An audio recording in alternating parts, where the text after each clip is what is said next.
থেকে আপনি আওয়ামী বয়ান দিয়ে ফজলুর রহমানদের মতো মুজিব বাহিনীর লোককে এনে তাকে নমিনেশন দিয়ে বহিষ্কৃত অবস্থায় নমিনেশন দিয়ে তাকে এনে এখানে বয়ান দেওয়া হচ্ছে। যে আন্দোলন পারত 19 সালে জোট থেকে বেরিয়ে গেছে, সে নাকি জোটে আর থাকতে চায় না, কারণ তাকে সিগন্যাল দেওয়া হয়েছে শ্বশুর পক্ষ থেকে, তার তো মামা ফুফু সব তো মুজিব পরিবার, সে চলে গেছে। অথচ সেই আন্দোলন পার্থ কিন্তু 2021, 2022, 23-এ দেখলাম লন্ডনে উনি তারেক রহমানের সাথে হাঁটাহাঁটি করছেন, বাগানে চা খাচ্ছেন।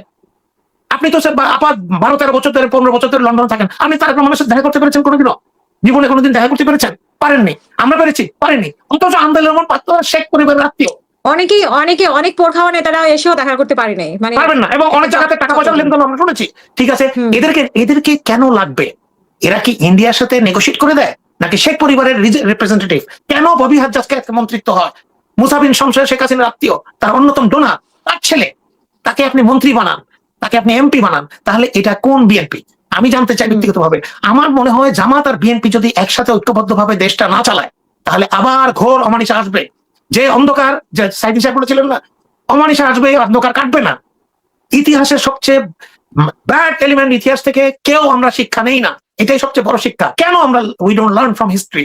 কেন আমাদেরকে আজকে দেখেন, আজকে একটা দুঃখজনক, আপনার অনুষ্ঠানে দেননি, আমি এটার বক্তৃতাটা শুনছিলাম, আমি নিউজ করছিলাম একটু আমার পত্রিকায়, আমি দেখে আমার খুব কষ্ট লেগেছে যে শাহাবুদ্দিন চুপ্পুকে, পরীক্ষিত রয়ের এজেন্ট, একদম গুজরাটি, জন্মগত ভবিষ্যৎ তার গুজরাটি, তাকে আপনি প্রধান এখনো পর্যন্ত রাষ্ট্রপতি রেখেছেন, তাকে নিয়ে আপনি ডিসিদের অনুষ্ঠানে গেলেন, কি বোঝাচ্ছেন আপনি? বাংলাদেশের তো আপনি ওই ঢাকা সিটি কর্পোরেশনের সুইপার পর্যন্ত বদল করে ফেলেছেন ভাই। সিটি কর্পোরেশনের টয়লেটে যে সুইপার, তাকেও বদল করেছেন, তুই আওয়ামী লীগের লোক, আপনি আপনাদের লোক দিয়েছেন। তাহলে এই রাষ্ট্রপতি থেকে কেন পরিবর্তন করা যাচ্ছে না? কেন? আমাকে এটা খুব জানতে চাই আমি, কি আছে এটার ভিতরে, মর্যাদাটা কি? তাহলে যেটা পাবলিক জানে, আমরা আর বলি যে সে রয়্যাল লোক, তাকে রাখতে হবে। কেন রাখতে হবে তাকে? এখন তো 1.5 মাস 2 মাস হয়ে গেছে, আপনি একজন রাষ্ট্রপতি আপনাদের পক্ষ থেকে দেন, যাকে ইচ্ছা তাকে দেন, নট হিম, বিকজ তার ব্যাপারে অনেক রিজার্ভেশন আছে। এই লোক বেগম খালেদা জিয়া দুর্নীতির মামলাগুলোকে সে এক্সপিডিয়েট করেছে, দুর্নীতি দমন কমিশনের হি ওয়াজ এন টপ অফিসার। কেন তাকে রাখা হলো? ইসলামী ব্যাংক ধ্বংসের পিছনে এই লোক দায়ী, সে ওখানের মধ্যে ভাইস চেয়ারম্যান ছিল বোধহয়, খুব সম্ভব। তাহলে আপনি তাকে রেখে আপনি একইভাবে আমাদেরকে বলতে বলছেন মহামান্য রাষ্ট্রপতি, তাকে আমাদের বলতে হবে, এবং তার বিরুদ্ধে কথা বললে দেশদ্রোহী হবে, 72-এর সংবিধান। What is this? আমি উইথ অল রেসপেক্ট টু আমাদের বড় বড় নেতারা, যে আপনারা একটা কথা কিন্তু আপনারা কিন্তু বলছেন না, তারেক রহমান কিন্তু এটা বোঝা উচিত যে দিন শেষে ইউ উইল বি এফেক্টেড। দিন শেষে আপনার মাই কিন্তু মারা গেছে নির্যাতিত হয়ে বিষ প্রয়োগে, আপনার ভাই কিন্তু মারা গেছে বিষ প্রয়োগে, তাহলে আপনার বাবা মারা গেছে গুলি খেয়ে, আপনি কিন্তু হবেন target. If you don't understand this, I am sorry. এখানের মধ্যে জিয়া পরিবার বলেন, আপনি বলেন, আর কিন্তু কেউ এফেক্টেড হয় না। সবার ব্যবসা বাণিজ্য, জেলখানায় থেকে 1700 কোটি টাকা ঋণ নিয়ে সে ঋণ খেলাপি হয়। আপনি কি মনে করেন এদের সাথে হাসিনার যোগাযোগ ছিল না? এখন যিনি মন্ত্রী হয়েছেন, উনি মন্ত্রিত্ব জানি না, সিলেটের মুক্তাদির চৌধুরী, তার নাকি 832 কোটি টাকা ঋণ খেলাপি ভাই, শেখ হাসিনার আমলে। আমরা দেশে যেতে পারি না, বাপ মা দাফন দিতে পারি না, আর আমরা হলাম বিএনপির কর্মী, আর ওনারা ছিলেন বিএনপির নেতা, আজকে তারা এমপি, মিনিস্টার। এই জিনিসটাকে ক্লিয়ার করা উচিত। দল হিসাবে আমি বিএনপির ব্যাপারে এখনো আশাবাদী, আমি তারেক রহমানের সাথে এখনো আমি পূর্ণ সমর্থন করতে চাই, বিশ্বাস করতে চাই উনি নতুন কিছু করতে চান। কিন্তু ওনার আশেপাশে যারা আছে, যারা ওনার স্ক্রিপ্ট লিখে দেয়, যারা ওনাকে গুপ্ত কথা বলতে বলে, তাদের ব্যাপারে যদি হুঁশিয়ার না হন এখনো, তাহলে আপনি ওনাকে কিন্তু রেসপন্সিবল হতে হবে প্রত্যেকটা জিনিসে। অন্য কেউ কিন্তু এখানে লাভ হবে না, উনি রেসপন্সিবল। সালাউদ্দিন আহমেদ কিছু বললো উনি রেসপন্সিবল, উনি কিছু না বললেও রেসপন্সিবল, উনি টেবিল না চাপড়ালেও রেসপন্সিবল, চাপড়ালেও রেসপন্সিবল। আজকে যারা ওনার জুতা ধরার জন্য 4-5 জন এগিয়ে দেয় শাহজালাল রহমতুল্লাহ মাজারের ভিতরে, তাদের থেকে দূরে থাকতে হবে ওনাকে। চাটুকার আমরা চাই না, সংসদে আমরা কোনো গান কবিতা চাই না। আমরা বেগম খালেদা জিয়া যেরকম ভাবে আপোষহীন ভাবে দেশ চালিয়েছেন এবং জামাতকে সাথে নিয়ে বাংলাদেশের স্বাধীনতা সার্বভৌমত্ব রক্ষার জন্য যে ভারত বিরোধী অবস্থা নিয়েছিলেন, সেটা থেকে যদি সরে যান, ভবিষ্যতে যখন বিপদ হবে কাউকে পাবেন না সাথে। এগুলা রাতারাতি জিয়া কোট যেমন পরে ফেলেছে, রাতারাতি আবার মুজিব কোট কিন্তু সব ভাস করা আছে, বিভিন্ন কালারের মুজিব কোট কিন্তু আবার পড়বে। এটা যেন না হয়, আমি আপনার মাধ্যমে আপা এই আবেদন জানিয়ে গেলাম জনগণের কাছে, সবাই যেন এই ব্যাপারে সচেষ্ট থাকে। ধন্যবাদ। অসংখ্য ধন্যবাদ। আমি ব্রিগেডিয়ার জেনারেল জিয়াউল হাসান, আপনার কাছেও এই বিষয়টা শুনতে চাইবো, মানে এই বিষয়ে যদি আপনার আর কিছু যুক্ত করা থাকে। আরেকটি বিষয় যেটা টক শোতে বলেছেন নীলুফার মনি, যে জাকাত, মানে বিভিন্ন ধর্মকে ইউজ করে যে জাকাতটা নেয় বা জাকাত সদকা যেভাবে জামার টাকা তুলে আর কি, সেই পদ্ধতিটাকে উনি বুঝিয়েছেন।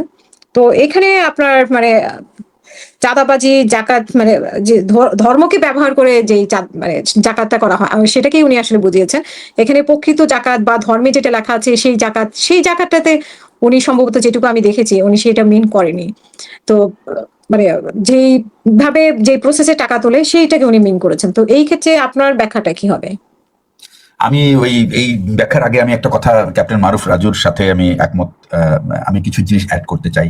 আমি কিছু জিনিস আমি আসলে এখন যেহেতু এটা লাইভ শো, আমি not going to tell, but maybe Maruf রাজুর সাথে আমার যদি কোনো ব্যক্তিগত যোগাযোগের মানে হোয়াটসঅ্যাপ থাকে আমি পরে তার সাথে আমি যোগাযোগ করে নেব কিছু বিষয় যেগুলি হয়তো উনি বিদেশে ছিলেন, দেশের যে সমস্ত বিহাইন্ড দ্য সিন যে রাজনীতিতে চলে বিভিন্ন জোট ভাঙ্গা করার ব্যাপারে এই বিষয়টা আমি আমি ওনাকে আপডেট করবো। এবং এটা আমি একেবারে খুব আমি বলবো যে আমার ভার্সনটা হলো ফ্রম হর্সেস মাউথ, যারা এই পুরো মেকানিজমের মধ্যে নিজেরা পর্যন্ত এফেক্টেড ছিল, হাজির থেকে যে পরিস্থিতি দেখেছি আমি সেই ব্যাখ্যাটা ওনাকে আমি পরে বলবো। আর আপনার সঙ্গে যেহেতু ঢাকায় আছেন আপনি, I can communicate you later, আপনারও নলেজে থাকবে সেটা। আচ্ছা, যে ব্যাপারটা বলতে চাই সেটা হচ্ছে যে ক্যাপ্টেন মারুফ রাজুর সাথে আমি একমত। প্রথম কথা হলো যে এই দেশের কিন্তু আমার দৃষ্টিতে, আমার বিচারে, খালি আমার মতো না হাজারো লাখো মানুষের বিচারে এই দেশে একটাই মাত্র স্টেটসম্যান পয়দা হয়েছিল, সেটা হলো প্রেসিডেন্ট জিয়াউর রহমান। যে রাষ্ট্র কিভাবে একটা আমরা এটা এমন একটা দল, এমন একটা দেশ, এটাকে বলে encircled country, political science and international রিলেশনশিপের ভাষায় হলো Bangladesh is a encircle country. এবং এই এনসার্কেল কান্ট্রির যে কি স্ট্র্যাটেজি হবে, এই স্ট্র্যাটেজি কিন্তু উনি সেই 1979 সালেই বা সরি 75 সালে উনি 7 নভেম্বরের পরেই কিন্তু, হয়তো এটা উনি আগেই জানতেন এবং স্বাধীনতা যুদ্ধের সময়ও জেনেছেন, কিন্তু তখন তার সময় ছিল না এটাকে এক্সপ্রেস করার, বাট উনি কিন্তু এটার প্রয়োগ করেছেন। বাংলাদেশ কিন্তু এখন আপনি অনেকে জানে না, বাংলাদেশ হলো পৃথিবীর একমাত্র দেশ যেখানে highest amount of paramilitary force আছে। কারা? Answer VDP 10.6 million. এই সংখ্যা, এটা কে তৈরি করেছে? জিয়াউর রহমান তৈরি করেছে। কেন? তার স্ট্র্যাটেজি ছিল যে স্ট্র্যাটেজি অফ ম্যাস। এই স্ট্র্যাটেজি অফ ম্যাস মানে হলো সংখ্যার স্ট্র্যাটেজি। এই সংখ্যা দিয়ে আমরা আমাদের শত্রুকে আমরা ভয় দেখাবো, তাদেরকে আমরা যেন আক্রমণের লক্ষ্যবস্তুতে পরিণত না হই, সেটাই ছিল তার ধারণা। আমরা তখন ছাত্র, এবং প্রেসিডেন্ট জিয়াউর রহমানকে আমি বিএমএ তে 1 বছর একাডেমিতে ওই অবস্থায় আমি প্রেসিডেন্ট জিয়াউর রহমানকে দেখেছি, এবং একটা পাসিং আউট প্যারেডে উনি ছিলেন হলো আপনার কি বলে ভিজিটিং অফিসার অথবা গেস্ট অফ অনার, এবং তাকে আমরা ওই প্যারেড দেখানোর জন্য সাথে নিয়ে গিয়েছি এবং ডায়াস পর্যন্ত এনেছি। এই সুযোগটা হয়েছিল খুব কাছে থেকে প্রেসিডেন্ট জিয়াউর রহমানকে দেখার, ছুঁয়ে দেখার ইচ্ছা সুযোগ হয় নাই, আর তারপর তো আমরা তাকে পাই নাই। কিন্তু তার যে তত্ত্ব, তার যে থিওরি, তার যে কনসেপ্ট, তার যে স্ট্র্যাটেজি, সেটা কিন্তু আজও কিন্তু এগুলি আমরা আলোচনা করি, আমরা পড়ি, এবং আমরা এটার যৌক্তিকতা খুঁজে পাই। এই এক লোকটার পাশে আর কারো আসলে দাঁড়ানোর কিন্তু অবস্থান নাই এই দেশে, যে যাই বলুক না কেন। এটা আমি বলবো যে আধুনিক বাংলাদেশের যদি রাষ্ট্রনায়ক যদি কেউ থেকে থাকতো, ওই অলক্ষণ জন্ম রাষ্ট্রনায়ক এটা ছিল জিয়াউর রহমান। এখন আসি আমি পয়েন্ট, এরপরে যে জিয়াউর রহমান যদি তার সেই যদি দিব্য দৃষ্টি না থাকতো, তাহলে কিন্তু উনি জাতিকে একত্রিত করার জন্য তিনি কিন্তু এই সকলকে একত্রে উনি রাজনীতি করতে শুরু করতেন না। এই জিয়াউর রহমানের কারণেই কিন্তু বেগম খালেদা জিয়া 1991 সালে জামাত কিন্তু বাইরে থেকে খালেদা জিয়ার সরকারকে সহায়তা দিয়েছে।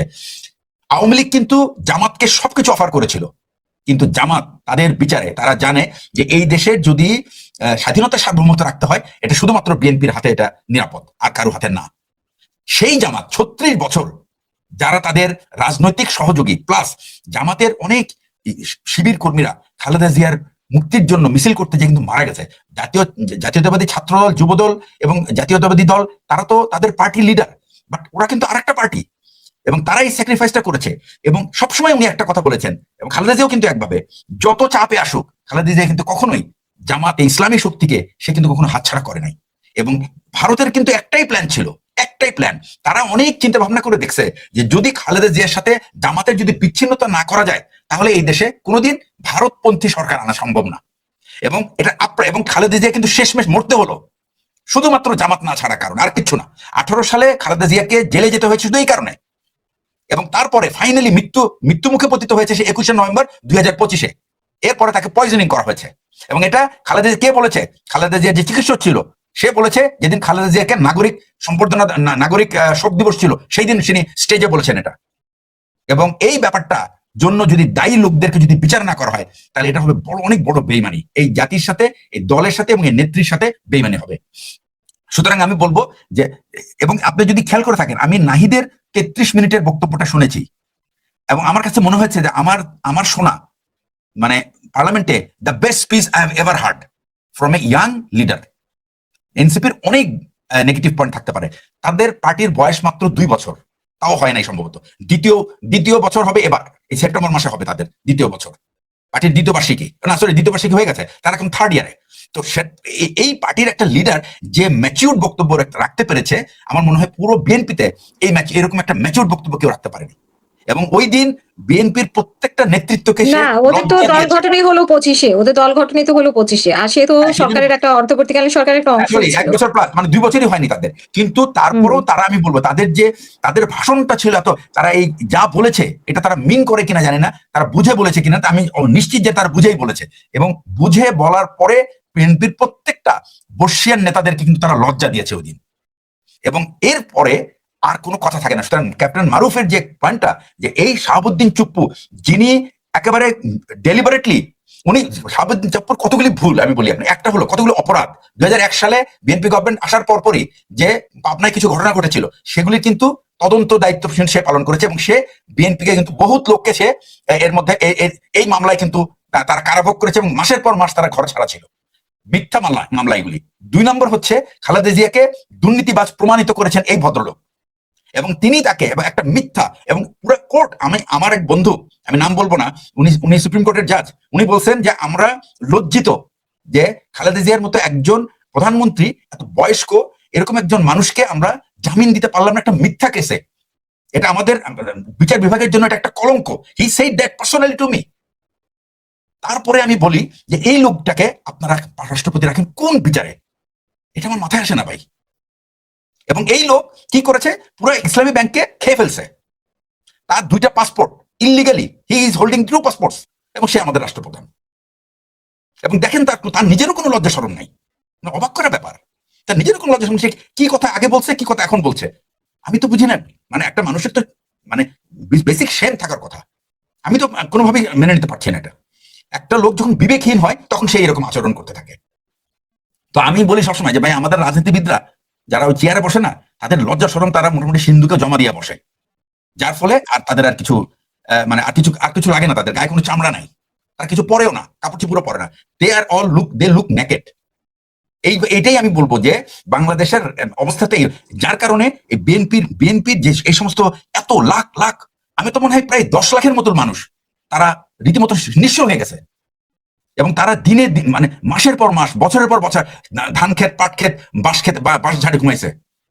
চিন্তা করেন আপনি তাদের কথা। এই যে মানে লুনা যে এমপি, কিভাবে একটা গুম প্রতিরোধ একটা অ্যাক্ট উনি ভোট দিলেন, যেখানে ওনার স্বামী গুম হয়েছে, এবং তাদেরকে উনি বিচারে আনতে পারবেন না, because he sign for that regulation, that ওই আইনে স্বাক্ষর করেছেন উনি।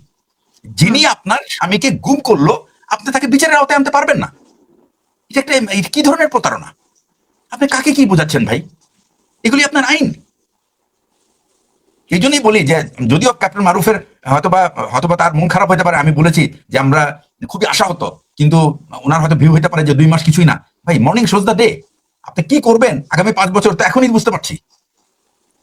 তো সুতরাং আমি বলবো যে এই যে ওনারা প্রতারণা করেছেন না কি করেছেন, বিএনপির যে সক্ষমতা ছিল, বিএনপিকে ইলেকশন না দিয়ে এখানে ইউনুসের 14 গোষ্ঠী এখানে পার পেত না।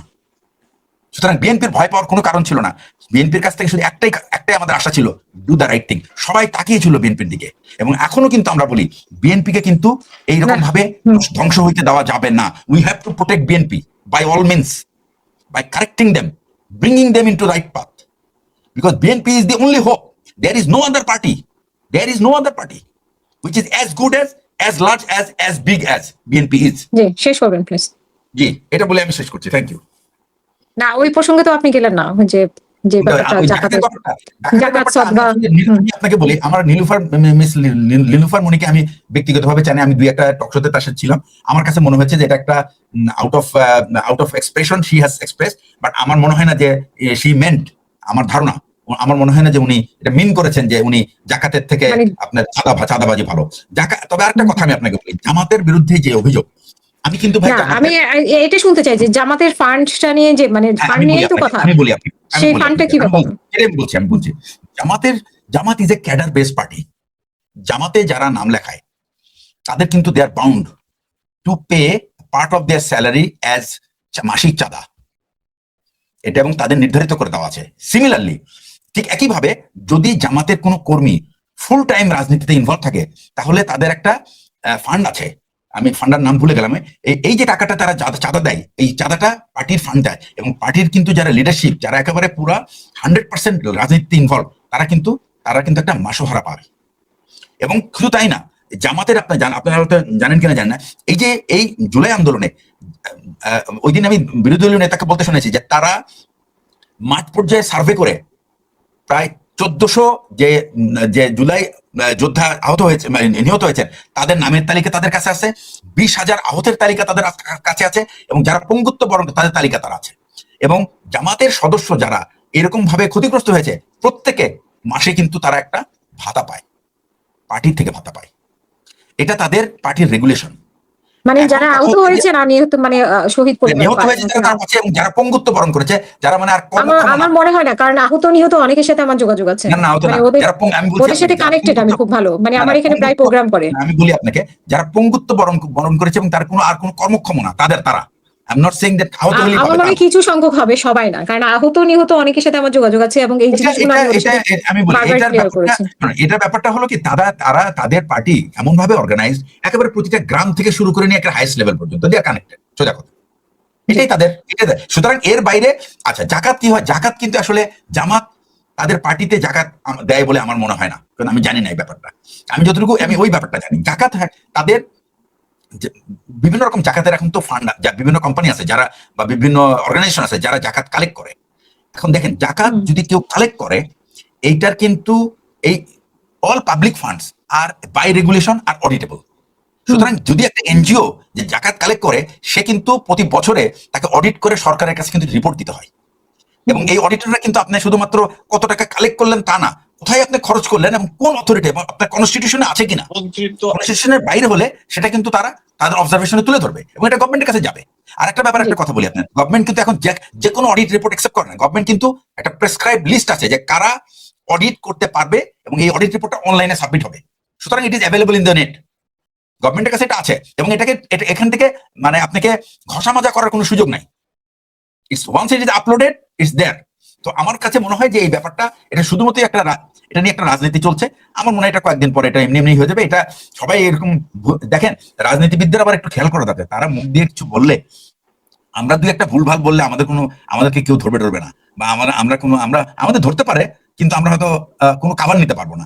কিন্তু রাজনীতিবিদরা রাজনীতির কারণে বিভিন্ন রকম কথাবার্তা বলে, বাট তাদের একটু সাবধানে বলা উচিত, যে মানুষকে আঘাত করতে পারে, এটা একটা ধর্মীয় অনুভূতিতে আঘাত করতে পারে, এবং এটা নিয়ে এখন অনেক দিন চলবে কিছু কথাবার্তা, কারণ উনি একটা সুযোগ করে দিয়েছে। আমার মনে হয় এগুলি সুযোগ, আমাদের সাবধান হওয়া উচিত যেন এগুলি মানুষ অহেতুক এগুলি নিয়ে তর্ক বিতর্কে ছড়াতে না পারে। এটা বলে অসংখ্য ধন্যবাদ। আমি ক্যাপ্টেন মারুফ রাজু ভাই, আপনার কাছেও একই বিষয়, এবং জিয়া ভাই যেগুলো বললেন, আর নাহিদের কথা উনি যেটা বললেন, যে নাহিদ ইসলাম কিন্তু অন্তর্বর্তীকালীন সরকারের একটা অংশ, এবং বেশ মানে সময় ধরে তিনি ছিলেন, তো তার ব্যাপারে অনেক বিতর্ক আছে, এবং বাকি দুইজন যে তাদের ব্যাপারে অনেক বিতর্ক আছে। যদি আসিফ মাহমুদ মেয়র হওয়ার কথা, মেয়র পদ, বাট এখন শোনা যাচ্ছে যে জামাত ইসলাম তাকে দিবে না, সাদিক কায়েমকে দিবে। তো সেখানে এই বিষয়টা আপনার কাছে শুনতে চাই যে এনসিপি বিএনপি তো বিভিন্নভাবে বিতর্কিত, কিন্তু এনসিপি